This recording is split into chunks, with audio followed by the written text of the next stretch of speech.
دوسری حدیث سیدنا شداد بن اوس رضی اللہ تعالیٰ عنہ سے ہے، فرماتے ہیں کہ نبی علیہ الصلوۃ والسلام نے فرمایا کہ سید الاستغفار ان یقول العبد سید الاستغفار، یعنی وہ استغفار جو سب سے بڑا استغفار ہے، سب سے بڑا ذکر۔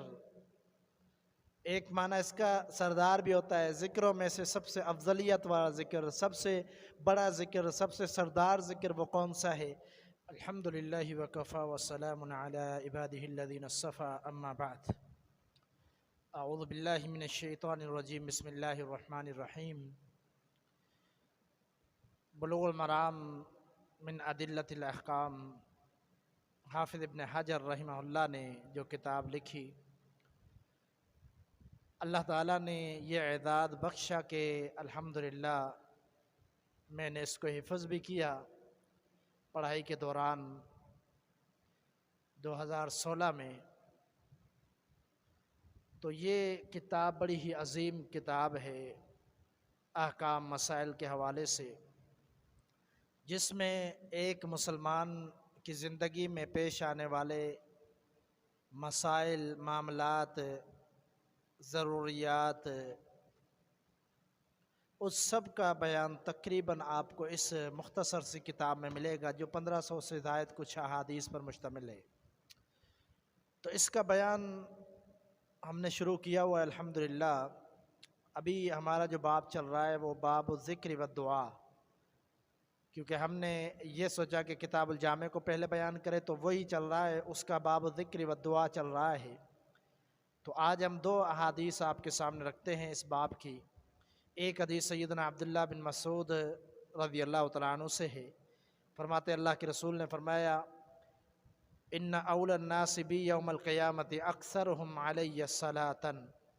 یہ جامع ترمذی کی روایت ہے، ابن حبان رحمہ اللہ نے اس کو صحیح قرار دیا ہے کہ آپ نے فرمایا کہ کل قیامت کے دن شفاعت کا حقدار جو ہوگا زیادہ، وہ شخص ہوگا جو مجھ پر زیادہ درود پڑھنے والا ہوگا، یعنی یہ شخص میری شفاعت کا مستحق ہوگا۔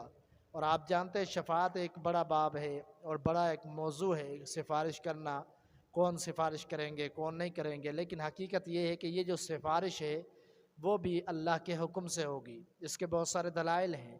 تو نبی علیہ الصلوۃ والسلام کو جو اللہ تعالیٰ نے اجازت دی ہے جن لوگوں کی سفارش کے لیے، تو اس حدیث کا مطلب بھی یہی ہے کہ ان میں سے وہ لوگ بھی ہیں کہ جو بہت زیادہ نبی علیہ الصلوۃ والسلام پر درود پڑھتے ہیں۔ لیکن اس کے اندر ایک بات مد نظر رہنی چاہیے کہ موحد کے بغیر کوئی سفارش کا حقدار نہیں ہو سکتا، یعنی جو موحد ہو، جو توحید پرست ہو، اسی کی سفارش ہوگی۔ تو یقیناً ایسا شخص جو توحید پرست ہو اور بہت زیادہ نبی صلی اللہ علیہ وسلم کی ذات پر درود پڑھنے والا ہو، یقینی بات ہے درود پڑھنے والا بہت زیادہ کون ہوگا؟ جو نمازی ہوگا، جو اذان کے بعد جواب دینے والا ہوگا۔ یہ شخص دن میں کتنی رکعتیں پڑھتا ہے، پھر تشہد جتنی بار کرتا ہے، فرض نمازوں کے اندر تشہد کرتا ہے تو اس کے اندر درود پڑھتا ہے، تو یہ شخص جو ہے یقیناً نمازی شخص بہت زیادہ درود پڑھنے والا ہے۔ تو جو نمازی ہے، جو دین کے ساتھ لگاؤ رکھنے والا، وہ بہت زیادہ درود پڑھنے والا بھی ہے۔ تو یہ نبی صلی اللہ علیہ وسلم نے بڑی ایک خوشخبری امت کو سنائی ہے کہ جو بہت زیادہ درود پڑھے گا، مجھ پر صلوات پڑھے گا، اور خاص طور پر درود ابراہیمی جو ہے اس کی بڑی فضیلت ہے جو ہم نماز کے اندر پڑھتے ہیں۔ تو یہ کثرت کے ساتھ پڑھنا، اس کی بہت زیادہ فضائل بھی احادیث کے اندر آتے ہیں۔ جس طرح ایک حدیث کے اندر نبی علیہ الصلوۃ والسلام نے فرمایا من صلی علیہ واحدۃ صلی اللہ علیہ عشرا، جو بندہ مجھ پر ایک مرتبہ درود پڑھتا ہے اللہ اس پر 10 رحمت نازل کرتا ہے، اور اللہ اس کے 10 گناہ معاف کرتا ہے، 10 درجات بلند کرتا ہے ایک دفعہ درود پڑھنے سے۔ اس طرح اور بھی بہت ساری احادیث ہیں درود کی فضیلت میں، تو یقیناً یہ بھی حدیث درود کی فضیلت میں ہے۔ جو بندہ نبی صلی اللہ علیہ وسلم پر درود پڑھتا ہے، سلام پڑھتا ہے، اس شخص کے لیے یہ خوشخبری ہے کہ آپ صلی اللہ علیہ وسلم اس کے لیے کل قیامت کے دن اللہ سے سفارش کریں گے، اس کی مغفرت کے لیے، اس کی بخشش کے لیے، اور یقیناً نبی صلی اللہ علیہ وسلم کی سفارش رد نہیں ہوگی۔ جن کے حق میں آپ نے سفارش کی وہ ضرور جنت میں داخل ہوں گے۔ اس کے بعد دوسری حدیث سیدنا شداد بن اوس رضی اللہ تعالیٰ عنہ سے ہے، فرماتے ہیں کہ نبی علیہ الصلوۃ والسلام نے فرمایا کہ سید الاستغفار